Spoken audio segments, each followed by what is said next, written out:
Dear Richard, do you remember the photographs you took of what happened to your train on the way to Waterloo in April 1967?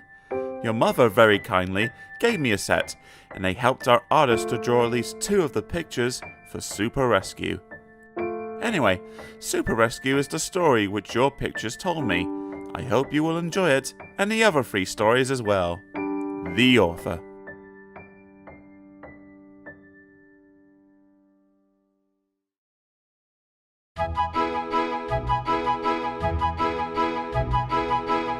The Railway Series.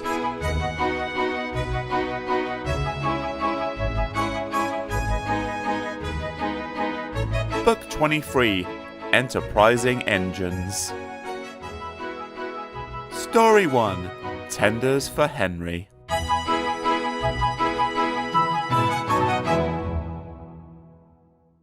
I'm not happy, complained Gordon. Your firebox is out of order, said James. No wonder, after all that coal you had yesterday. Hard work brings good appetite, snapped Gordon. You wouldn't understand. I know, put in Duck brightly. It's boiler ache. I warned you about that standpipe on the other railway, but you drank gallons. It's not boiler ache, protested Gordon. It's... Of course it is, said Henry. That water's bad. It furs up your tubes. Your boiler must be full of sludge. Have a good wash out, then you'll feel a different engine. Don't be vulgar, said Gordon huffily. Gordon backed down on his train, hissing mournfully.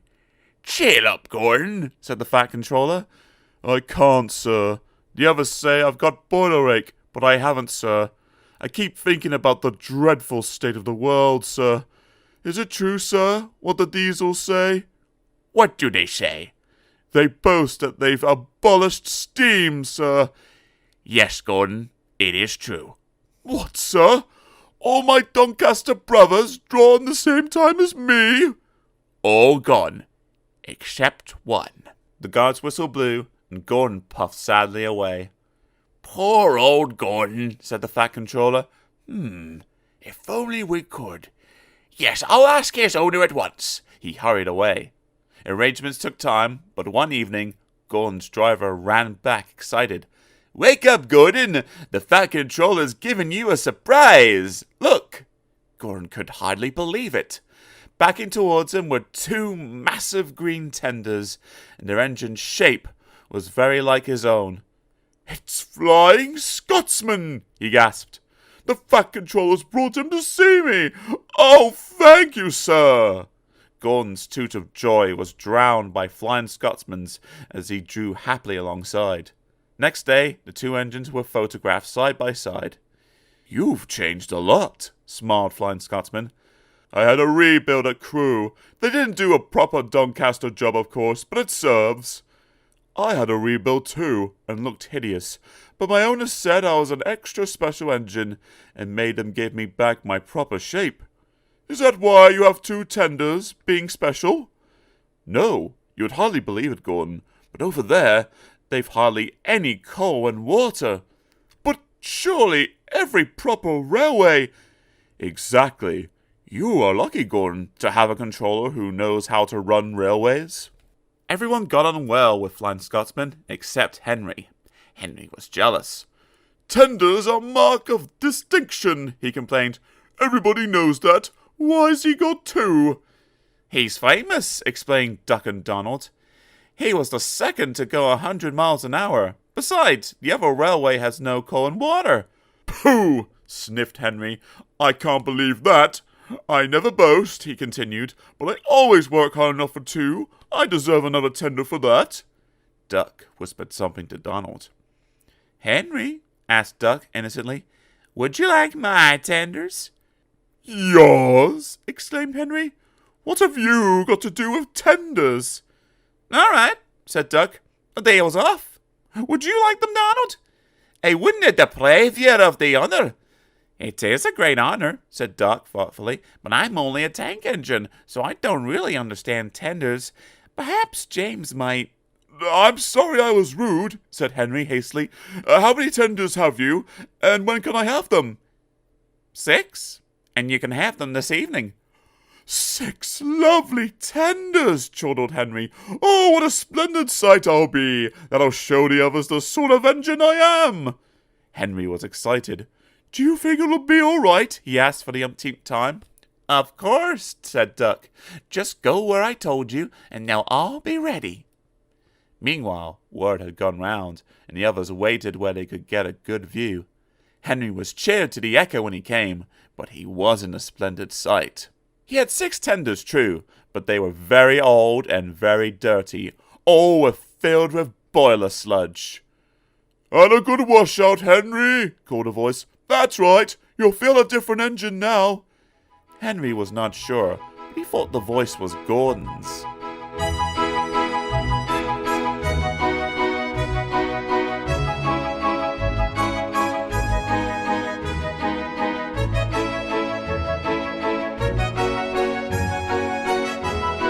Story 2, Super Rescue.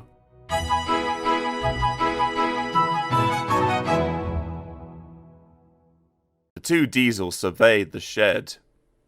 It's time, 7101, said one, that we took this railway over. Shush, 199. It's their railway, after all. Not for long, persisted 199. Our controller says steam engines spoil our image. Of course we do, snapped Duck. We show what frauds you are. Call yourselves engines. If anything happens, you care nothing for your train. You just moan for a fitter. We bring it home, if only on 1 cylinder. Nothing, boasted 199, ever happens to us. We are reliable. Vulgar noises greeted this. How rude, said 199. You asked for it, growled 7101. Now shut up. Next day, Henry was rolling home, tender first. I'm a failed engine, he moaned. Lost my regulator. Driver says it's jammed wide open, and he can't mend it till I'm cool. However, he went on, I've got steam, and driver can use my reverser. But it would happen after Duck fooled me with those tenders. Now they'll laugh at me again. He reached a signal box and stopped, whistling for a road. Opposite the box, on the up lane, stood Diesel 199 with a train of oil tankers. Worse and worse, thought Henry. Now old Reliable will laugh at me too. The signalman came out. For pity's sake, take this spam cam away. It's failed. The limiter's behind, and all he does is wail for his fitter. Spam can, fumed 199. Stow it, snapped the signalman, or I'll take my can opener to you. Now then. 199 subsided at this dreadful threat, and Henry pulled the train out of the way. The diesel didn't help, he just sulked. The limited rushed by with a growl and a roar. Henry gave a chuckle. Look, Spamcad, he said. There's your little pal. The diesel said nothing. He hoped 7101 hadn't noticed. 7101 hadn't noticed. He had troubles of his own. He was cross with his coaches. They seemed to be getting heavier. He roared at them, but it did no good. Engines have a pump called ejector, which draws air out of the train's brake pipes to keep the brakes off. If it fails, air leaks in, and the brakes come on, gently at first, then harder and harder. 7101's ejector had failed. The brakes were already leaking on while he passed Henry. He struggled on for half a mile before being brought to a stand, growling furiously, unable to move a wheel. Well, did you hear what Signalman said? I thought they'd be laughing at me, chuckled Henry. Now the joke's on them. Moving 2 dead diesels in their trains, said his driver thoughtfully. That's no joke for a failed engine. Do you think you can do it? I'll have a good try, said Henry with spirit. Anyway, 7101's better than old Spamcam. He did try and shut him up last night. Come on then, said his driver. You mustn't keep the passengers waiting. Get moving, you! Henry puffed the sulky diesel into motion and started to the rescue. Henry gently buffered up to the express. While the two drivers talked, his fireman joined his front brake pipe to the coach's. "It's better than we thought, Henry," said his driver. "The diesel can pull if we keep the brakes off, so the only weight we'll have is Spam Can's goods." "Whoosh," said Henry. "That's a mercy." He was by now feeling rather puffed. "Pub, pub, pub, pub. Are you ready?" tooted 7101. "Beep, beep, beep. Yes, I am," whistled Henry. So, with 7101 growling in front and Henry gamely puffing in the middle, the long cavalcade set out for the next big station. Donald and Flying Scotsman were waiting. They cheered as Henry puffed past. He braked the coaches thankfully. Spamcam and the tankers trailed far behind. The passengers buzzed out like angry bees, but the Fat Controller told them about Henry, so they forgot to be crossed and thanked Henry instead. They called him an enterprising engine and took his photograph. They were thrilled too when Flying Scotsman backed down on their train. If the guard hadn't tactfully shooed them to their coaches, the train would have started later than ever. Donald took the goods. "Return 199 to the other railway," ordered the Fat Controller. "I will write my views later." Henry and 7101 went away together. "I'm sorry about last night," ventured the diesel. "That's all right. You did shut all reliable up." "And," said the diesel ruefully, "made a fool of myself today, too." "Rubbish! A failed ejector might happen to anyone. I lost my regulator." "You? Failed?" exclaimed the diesel. "And yet—" His voice trailed away in admiration. "Well," said Henry, "emergency, you know. Trains must get through." 7101 said no more. He had a lot to think about.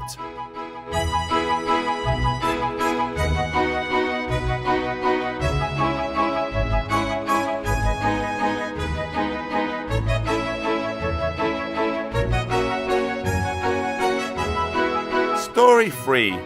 Escape.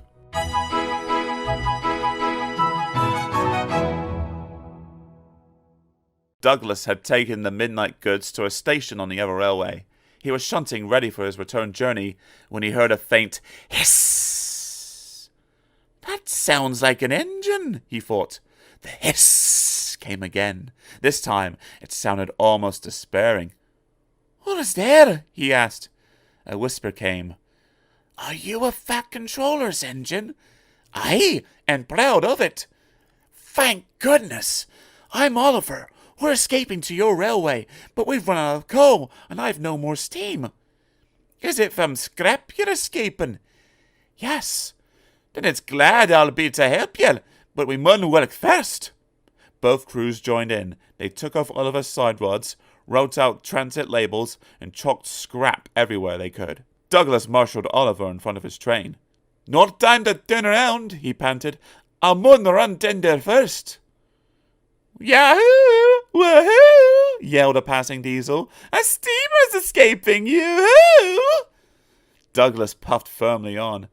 "Take no notice," he counseled, but they were stopped before they could clear the station throat. The foreman's lamp shone on Oliver. "Aha!" he exclaimed. "A Western engine!" His light flickered further back. "A Western auto coach and goods brake too. You can't take these." "Can we now?" said Douglas's driver. "They're yours for us. See for yourself."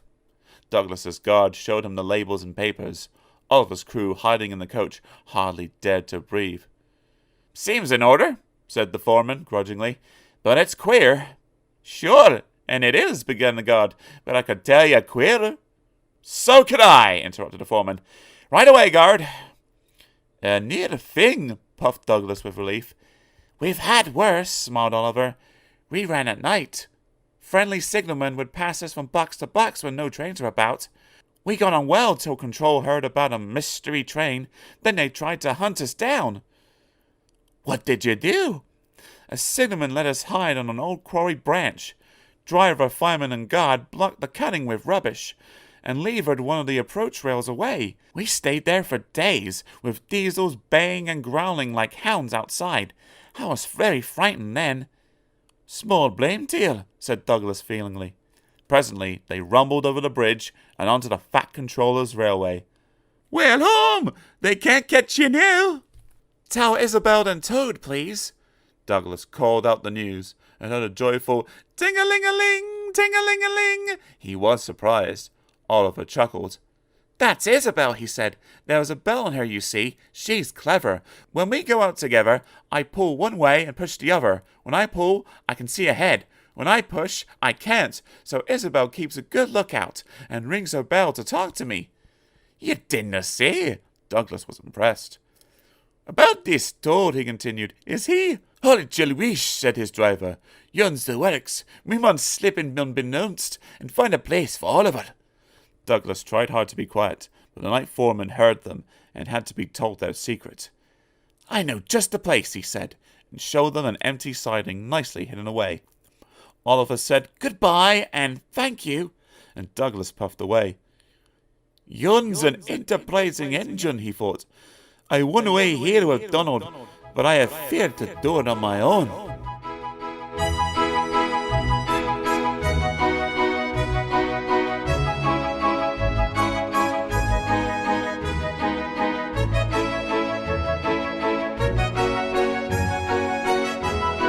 Story 4. Little Western.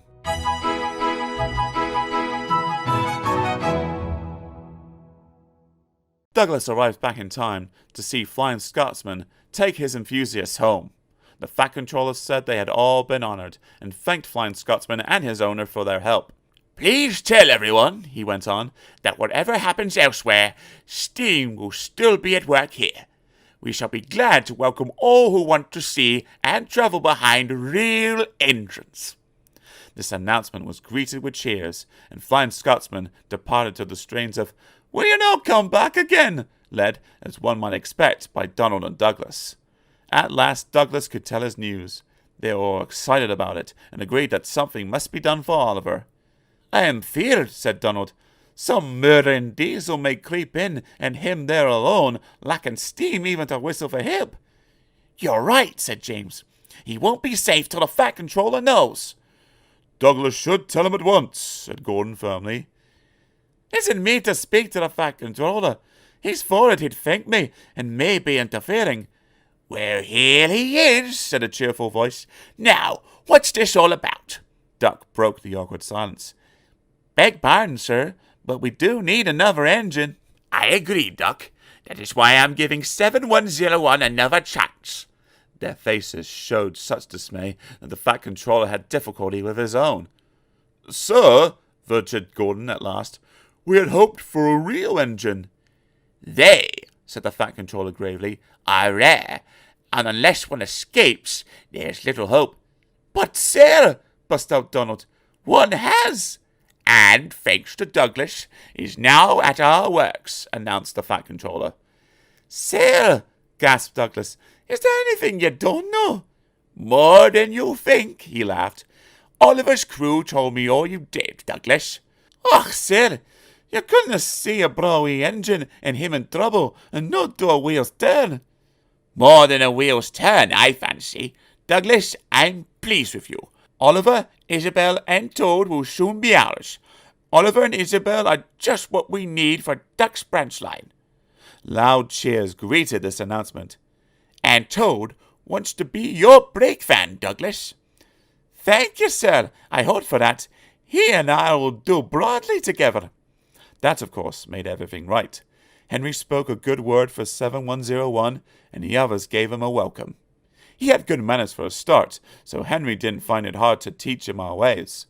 7101 finds them different from those of the other railway, but much more interesting. He is now quite a useful engine. They teased him at first because of his growls. They said he was like a bear.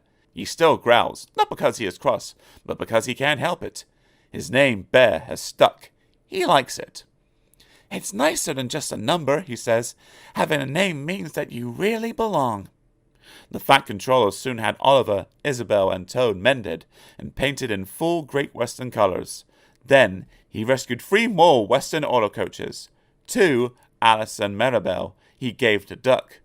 The 3rd, Dulcie, joined Oliver and Isabel. Duck and Oliver are happy on their branch line, It runs along the coast of the small railway. We reopen branches, they boast. They are very proud of this indeed. The others laughed at first and called their branch the Little Western. Duck and Oliver were delighted, and now no one ever thinks of calling it anything else.